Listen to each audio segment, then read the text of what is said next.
সুপ্রিয় দর্শক, আসসালামু আলাইকুম। আপনাদের সবাইকে স্বাগত জানাচ্ছি এখনকার আলোচনা। আপনাদের সঙ্গে আছি আমি সিরাজুল ইসলাম। দর্শক, অনেকগুলো গুরুত্বপূর্ণ খবর আছে। একটা খবর হচ্ছে সৌদি আরব, তুরস্ক এবং পাকিস্তান যে জোট করলো, সামরিক জোট, সেই জোটে কেন ইরান যোগ দিল না, এবং এখন বলা হচ্ছে যে ইরান যোগ দেবেও না। তার কারণ কি?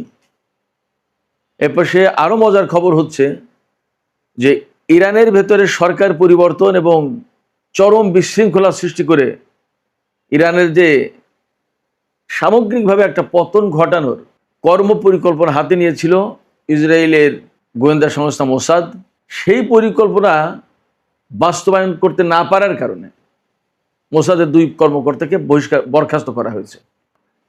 একই সাথে আরও চমৎকার খবর হচ্ছে যে আমেরিকার সামরিক বাহিনীর প্রধান জেনারেল ড্যান কেইন, তিনি ইরান যুদ্ধ থেকে নিরাপদে বের হয়ে যাওয়ার জন্য নিরাপদ একটা পথ খুঁজছেন। খোদ সিএনএন এবং ওয়াল স্ট্রিট জার্নালের খবর, মার্কিন গণমাধ্যমের খবর। আর মোসাদের যে খবর বললাম সেটা ইসরায়েলের চ্যানেল 12 প্রকাশ করেছে প্রথমে, তারপরে সেই খবর টাইমস অফ ইসরায়েল প্রকাশ করেছে। আমার কোনো বানানো গল্প না। এরপরে ইরানের প্রেসিডেন্ট মাসুদ পেজেশকিয়ান বলছেন ইরান কোনো শক্তির কাছে, কোনো চাপের কাছে নতি স্বীকার করবে না। ইরান তার যে সামরিক সক্ষমতা, এটা কারো কাছে সারেন্ডার করবে না। At the same time Iran এও জানিয়েছে ওমানের সাথে তার হরমুজ প্রণালী সংক্রান্ত যে সমঝোতা, সেটা কমপ্লিট হয়েছে, ফাইনাল হয়েছে, এবং সেই ব্যাপারে হাইয়েস্ট অথরিটি ইরানের তারা অনুমোদন দিয়েছে। সুপ্রিয় দর্শক, এই চমৎকার কয়েকটি বিষয় নিয়ে এখনকার আলোচনা আপনাদের সঙ্গে আছি আমি সিরাজুল ইসলাম। আশা করি আপনারা শেষ পর্যন্ত সঙ্গে থাকবেন। ভিডিও ভালো লাগলে লাইক, কমেন্ট, শেয়ার করবেন, আর চ্যানেলটি সাবস্ক্রাইব করে সাথেই থাকবেন। চলুন দর্শক, আমরা বিস্তারিত আলোচনা করি। প্রথম আলোচনা যেখান থেকে করতে চাই সেটি হচ্ছে, যেহেতু মক্কা চুক্তি, মুসলিম নেটো জোট গঠনের একটা ব্যাপার স্যাপার আছে, সেটা খুবই গুরুত্বপূর্ণ, এবং বলা যায় ইরান যুদ্ধকে কেন্দ্র করে এই ঘটনা ঘটল, সো কল্ড মুসলিম নেটো জোট। অথচ সেই ইরান এই জোটে যোগ দিল না বা জোটে নেই, এবং এখন জানা যাচ্ছে যে তারা ভবিষ্যতে হয়তো যোগ দেবেও না। এর কারণ কি? আমি গতকালকে 2টো ভিডিওতে এই সৌদি, তুর্কি এবং পাকিস্তানের জোট নিয়ে কথা বলেছি। আজকে আর এই প্রসঙ্গে বিস্তারিত কথা বলবো না, শুধু ইরানের প্রশ্নটা আলোচনা করব যে ইরান কেন নেই। আমি তার আগের একটা গুরুত্বপূর্ণ তথ্য জানাই, তাহলে বুঝতে পারবেন আপনারা যে ইরান কেন নেই। বেশ কয়েক বছর আগে রাশিয়া প্রস্তাব দিয়েছিল ইরানকে একটা সামরিক জোট গঠন করার জন্য। রাশিয়ার সাথে কিন্তু সামরিক জোটে আছে উত্তর কোরিয়া এবং বেলারুশ, একেবারে সরাসরি জোটে আছে। ইরানকেও এরকম প্রস্তাব দিয়েছিল, কিন্তু ইরান সেই প্রস্তাবে রাজি হয়নি, যুক্ত হয়নি। অর্থাৎ রাশিয়ার সাথে সামরিক জোটে যুক্ত হয়নি।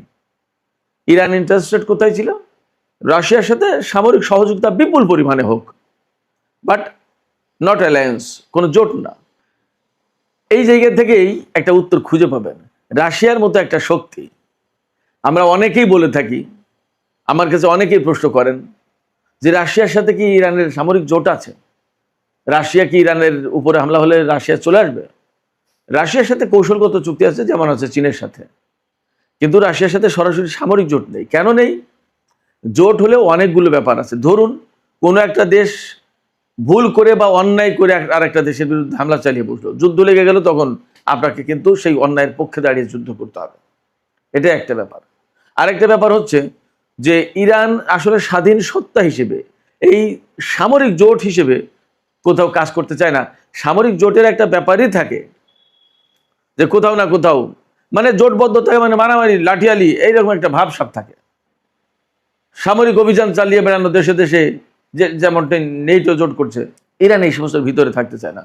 ইরানের যেহেতু একটা নির্দিষ্ট আদর্শ আছে, তার একটা জাতীয়তাবাদী চিন্তা আছে, তার একটা আলাদা ইতিহাস ঐতিহ্য আছে, তার একটা আলাদা নিজস্ব সংস্কৃতি আছে। ইরানি জাতির সংস্কৃতির সাথে কারবালার আত্মত্যাগ এবং কারবালার যে চেতনা, এই দুটো জিনিস খুব গুরুত্বপূর্ণ। এরকম অনেক কিছু আছে। সেই জায়গা থেকে ইরান চট করে বা হুট করে কোনো জোটে যোগ দেবে বা জোটবদ্ধ হয়ে সামরিক শক্তিতে বলীয়ান হওয়ার চেষ্টা করবে, সেটা তাদের ধরনে, এটা তাদের চিন্তায়, এটা তাদের মননে নেই। তারা কি করতে চায়? তারা যেটা করতে চায় সেটা হচ্ছে যে নিজেরা নিজেদের মতো শক্তিশালী হয়ে তার দেশকে ডিফেন্ড করবে। কেউ যাতে তাকে হারিয়ে দিতে না পারে, কেউ যাতে তাকে দখল করে নিতে না পারে, কেউ যাতে তাকে পদানত না করতে পারে। আমি ব্যক্তিগতভাবে মনে করি এটা ইরানের অত্যন্ত স্বচ্ছ একটা পরিষ্কার পরিচ্ছন্ন চিন্তা। ইরানের সামরিক ডক্ট্রিনে দেখবেন অ্যাকচুয়ালি তারা কিন্তু খুব অ্যাগ্রেসিভ না। এমনটা নয় তাদের সামরিক শক্তি বৃদ্ধি করার লক্ষ্য, অর্থাৎ তারা এমন কোনো লক্ষ্য নিয়ে সামরিক শক্তি বাড়ায়নি যে কারণে দেশে দেশে আগ্রাসন চালাবে, একে মারবে, ওকে ধরবে, ওকে শায়েস্তা করবে, এরকম কিছু না। কেউ যেন তাকে পদানত না করতে পারে সেটা তার টার্গেট। আঞ্চলিক যে প্রক্সি ফোর্স আছে বা যে সমস্ত প্রতিরোধকামী সংগঠন আছে তাদের সাথে ইরানের সম্পর্ক এই জায়গা থেকে যে প্রতিটা জনপদে একটা মুক্তিকামী সংগঠন বা কতগুলো মুক্তিকামী সংগঠন গড়ে উঠুক, তারা দাসত্বের শৃঙ্খল থেকে মুক্ত করে মানবতাকে মুক্ত করুক, মানবতার মুক্তি দিক এবং দেশে দেশে স্বাধীনতার সার্বভৌমত্ব প্রতিষ্ঠা হোক, নিজেরা নিজেদের পায়ে দাঁড়াক নিজেদের মতো করে। তো যার কারণে ইরান এই সামরিক জোটে নেই এবং ভবিষ্যতে থাকবে না বলেই আপাতত তাদের চিন্তা। বাট কখনো এই চিন্তা যে পরিবর্তন হবে না এমনটিও না।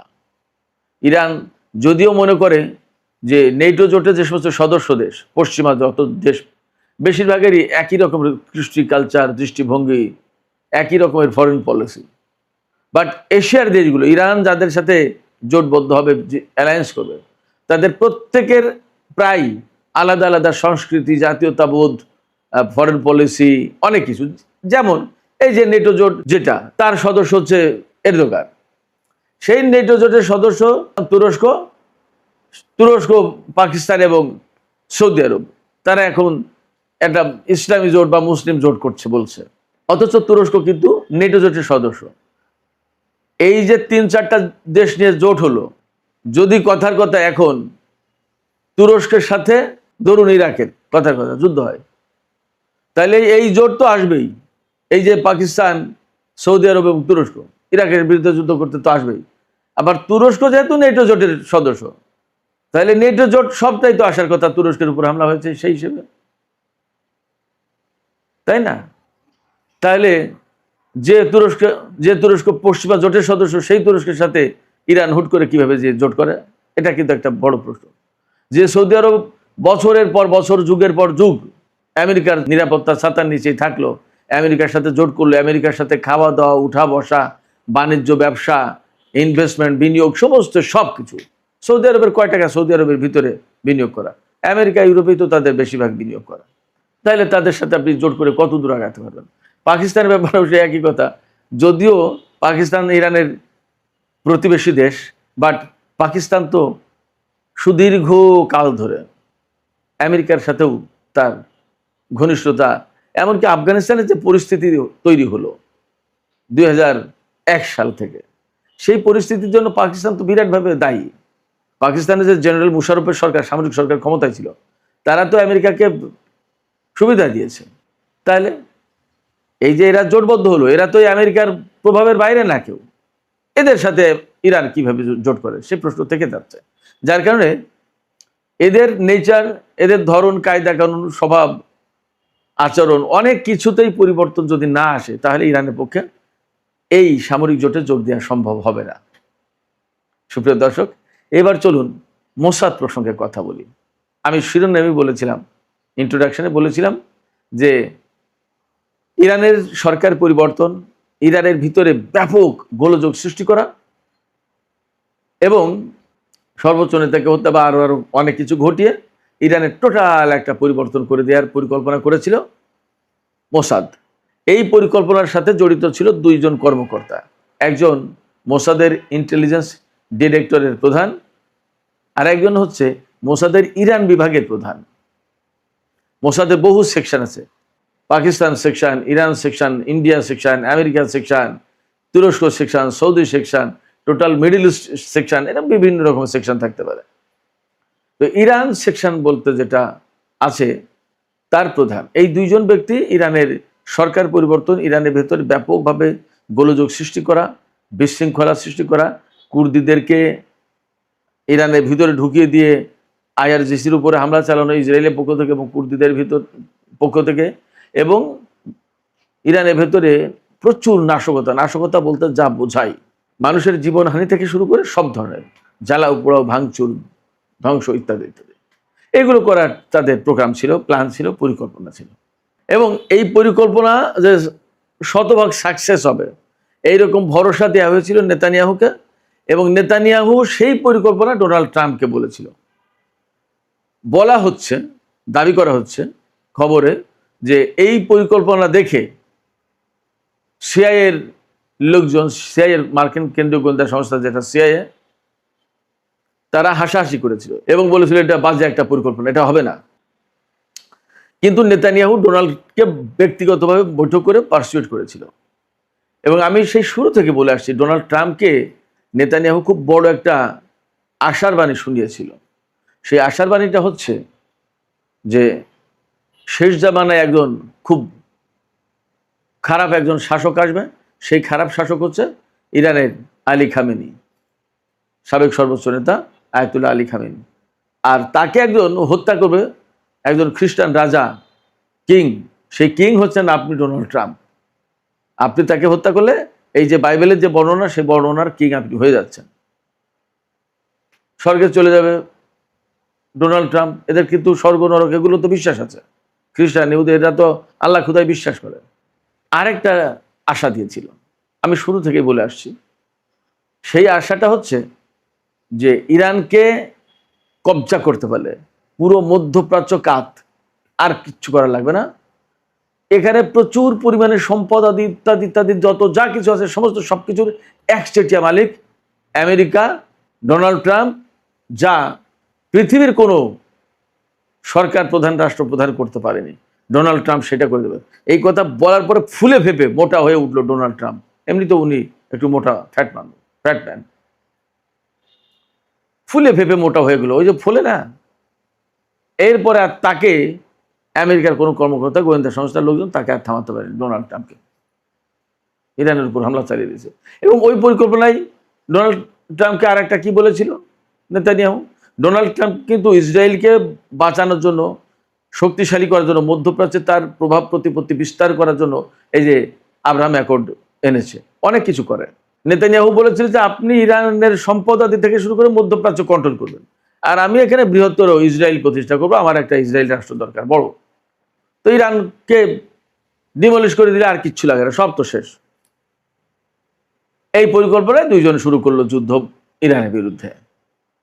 এবং যুদ্ধ শুরু করার পর 28শে ফেব্রুয়ারি থেকে প্রথম দিনেই তো ইরানের সর্বোচ্চ নেতা থেকে শুরু করে সেনা কমান্ডার, মন্ত্রী, মিনিস্টার অনেক কিছু হতে গেলো। সাথে সাথে শিশু স্কুলেও হামলা চালিয়ে 160-170 জনকে তো দুনিয়া থেকে বিদায় করে দিল।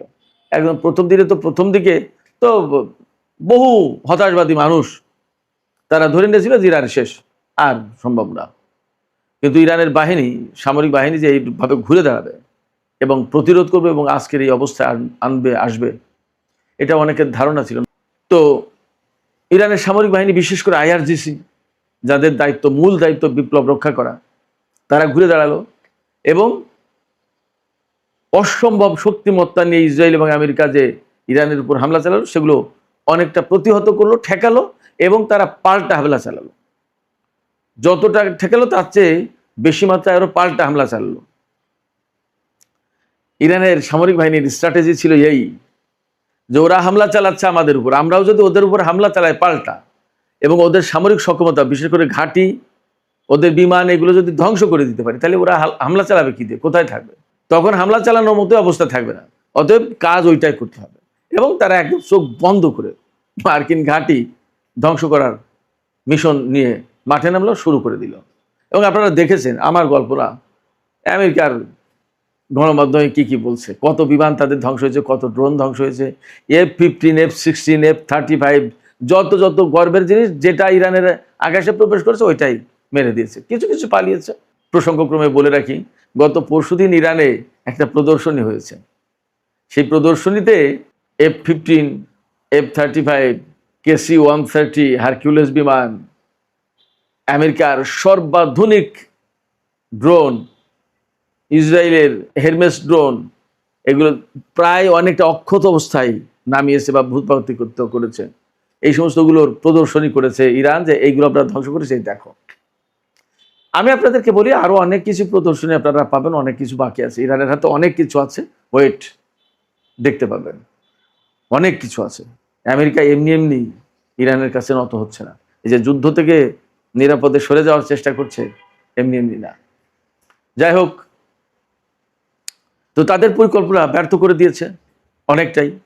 অনেকটা কি মানে ব্যর্থ করেছে কি সফল করেছে আপনারা তো দেখছেন, আপনারাই বলেন।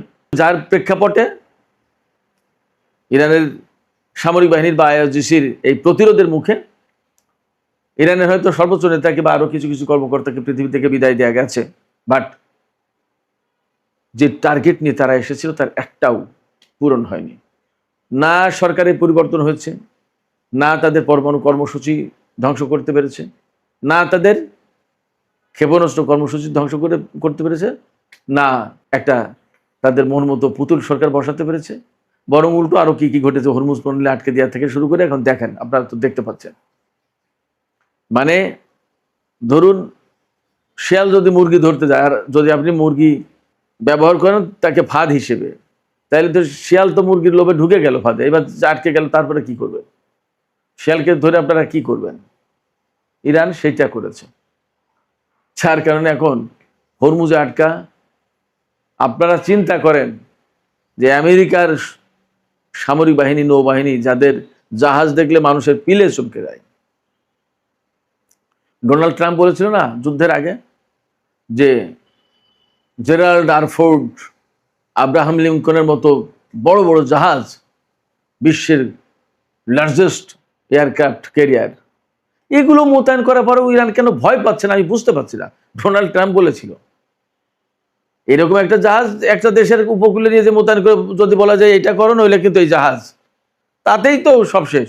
আর সেখানে এই দুই জাহাজ, তাদের সাথে সাবমেরিন ডেস্ট্রয়ার, ফ্রিগেট, করভেট, কত কিছু, টোমাহক ক্রুজ ক্ষেপণাস্ত্র, আপনার army tactical missile, precision strike missile, third patriot, F-16, F-15, F-18 Hornet, F-22 Raptor, F-35, KC-130, 117, KC-46, কত কিছু, বাবা রে বাবা। গোয়েন্দা বিমান কি নেই কি না আছে তাদের, তার তুলনায় ইরানের কি ছিল, কি আছে কেউ জানেই না, বিশ্বাসও করতে চায়নি। ইরানের বিমানকে বলছে যে ভাঙড়ির দোকানে বিক্রি হবে না, এই সমস্ত নিয়ে আমেরিকার বিরুদ্ধে লড়াই করবে, how it is possible? But সেটা হয়ে গেছে। এবং ইরান যে হরমুজকে একদম চেপে ধরেছে, আজ 160-62 দিন পার হয়ে গেল, ইরানের আমেরিকার ভুবন বিখ্যাত নৌবাহিনী সেই ব্লকেট কিন্তু খুলতে পারেনি, হরমুজকে খুলতে পারেনি। ইসরায়েলের মোসাদের 2 কর্মকর্তাকে বরখাস্ত করা হয়েছে, গন আউট। এই প্রেক্ষাপটে আমেরিকার সামরিক বাহিনীর প্রধান জেনারেল ড্যান কেইন, তিনি এই যুদ্ধ থেকে নিরাপদে, মানে বড় রকমের ক্ষয়ক্ষতি ছাড়া কিভাবে বের হয়ে যায় তার একটা নিরাপদ রাস্তা চাইছেন, বের হওয়ার সড়ক চান, যে এই সড়কে গেলে আমাদের আর কোনো ঝামেলা নেই। এবং এই পরিকল্পনা নিয়ে তিনি অলরেডি মার্কিন vice president JD Vance, Marco Rubio পররাষ্ট্রমন্ত্রী, সিআইএর প্রধান জন র্যাডক্লিফ থেকে শুরু করে আরো বড় বড় উচ্চপদস্থ কর্মকর্তা তাদের সাথে আলাপ করেছেন ড্যান কেইন। সেই যুদ্ধ থেকে বেরিয়ে আসতে হবে। এই যুদ্ধ আরো যদি বড় পরিসরে করা হয়, অর্থাৎ বাড়ানো হয়, তাহলে বিপদ তার সীমা নেই। ঠিক এই ল্যাঙ্গুয়েজে তো বলছে না, কিন্তু আকার ইঙ্গিতটা তাই। তিনি সুস্পষ্ট করে বলেছেন ইরানের বিরুদ্ধে বিমান হামলা চালিয়ে লাভ হবে না, অনেক বেশি ক্ষতির মুখে পড়তে হবে।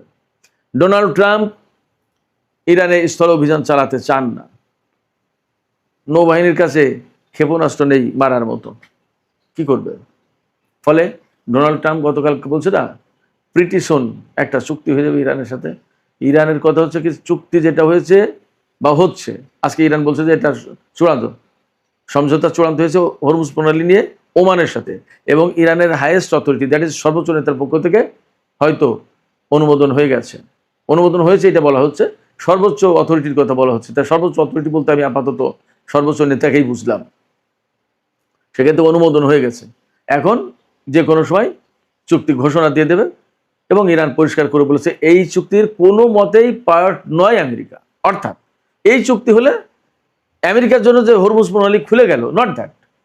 যতক্ষণ পর্যন্ত আমেরিকা ওইখান থেকে ব্লকেড না তুলবে, হরমুজ প্রণালীর আশপাশ থেকে ব্লকেড না তুলবে, যতক্ষণ পর্যন্ত তার সমস্ত সামরিক বাহিনী প্রত্যাহার না করবে, যতক্ষণ পর্যন্ত ইরানের উপর থেকে নিষেধাজ্ঞা প্রত্যাহার না করবে, ইরানের বিদেশে আটকে থাকা সম্পদ ছেড়ে না দেবে, $300 বিলিয়ন যে ফান্ড ক্রিয়েট করতে চেয়েছিল সেটা না দেবে, আরো নতুন অনেক কিছু শর্ত যুক্ত হবে, এই সমস্তগুলো না করবে, ততক্ষণ পর্যন্ত ইরান এই হরমুজ প্রণালী ছাড়বে না। তাতে কে কি করবে? চীন কিন্তু ইরানকে সমর্থন দিয়ে দিচ্ছে যে হরমুজ প্রণালী ইরানের সার্বভৌম জায়গা, এটা সে কন্ট্রোল করবে, করুক।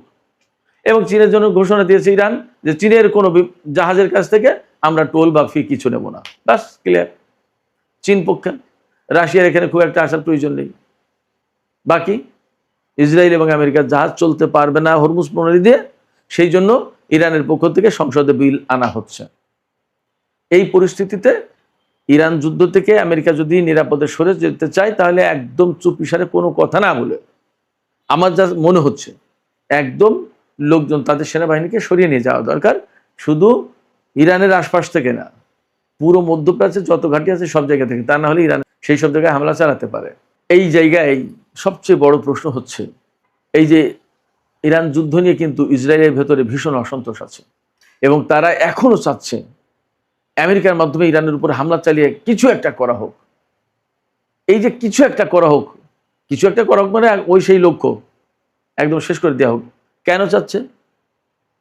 বিপদটা এখানেই, আপনি যদি বিষধর সাপকে লেজে পাড়া দেন বা লেজে একটা বাড়ি দেন, সে সাপ কিন্তু মরল না এবং সেই সাপ কিন্তু আরো ফেরোসাস হয়ে যাবে। ইসরায়েল এবং আমেরিকা যা করেছে তাতে ইরানের যদি সরকার পরিবর্তন না করতে পারে, তাহলে এর পরিণতি ইসরায়েলকে ভোগ করতে হবে আমেরিকা সরে যাওয়ার পরে। ইসরায়েল হয়তো এই ধরনের ভয় পাচ্ছে, যার কারণে তারা এখনো চেষ্টা করছে আমেরিকাকে দিয়ে ইরানকে কিভাবে ধ্বংস করে দেওয়া যায়। আর ইরান তার নিজস্ব সামরিক শক্তি এবং তাদের সক্ষমতা কৌশল দিয়ে টিকে থাকার চেষ্টা করছে এবং এই পর্যন্ত এই জায়গা থেকে আমেরিকা হয়তোবা যে কোনোভাবেই হোক, মধ্যস্থতাকারীদের মাধ্যমে হোক বা যেভাবে হোক, একটা দফা রফা করে চলে যাবে এবং সম্ভবত যুদ্ধ শেষ হয়ে যাচ্ছে। আমি এখানে ছোট্ট করে একটা তবে বলে একটা কথা বলে রাখি, তবে বা কিন্তু, সেটা হচ্ছে এই যে এইরকম আশার প্রদীপ জ্বালিয়ে, অর্থাৎ আমরা পারছি না হেরে গেছি, ঘুমন্ত, এটা সেটা বলে দেখা গেল যে আমেরিকা এবং ইসরায়েল হুট করে ইরানের উপর একটা বড় রকমের হামলা চালিয়ে দিলে, এমন হলেও অবাক হবার কিছু থাকবে না, তবে সেই সম্ভাবনা তুলনামূলক কম। সুপ্রিয় দর্শক, এখনকার আলোচনা এখানে শেষ করতে চাই। যাবার আগে আপনাদের কাছে মতামত জানতে চাই, এই যে আলোচনাটা করলাম, এই আলোচনার সর্বপ্রথম আপনাদের কাছে কেমন লাগলো এই মতামতটা জানান আজকে। 1, 2 হচ্ছে আপনারা কে কোথা থেকে দেখছেন একটু বলুন, যে আমি অমুকখান থেকে, এই কথাটুকু একটু বলুন। আর 3 হচ্ছে, যদি পারেন, অনেকগুলো মতামত চাইছি ছোট ছোট। আর 3 হচ্ছে যে এই যে আলোচনা করলাম তাতে কি মনে হচ্ছে, আসলে কি যুদ্ধ খুব দ্রুতই শেষ হতে যাচ্ছে বলে মনে হচ্ছে আপনাদের? জানিয়ে কমেন্টে লিখুন। আর ভিডিও ভালো লাগলে আবার বলি, লাইক, কমেন্ট, শেয়ার সব কিছু করবেন।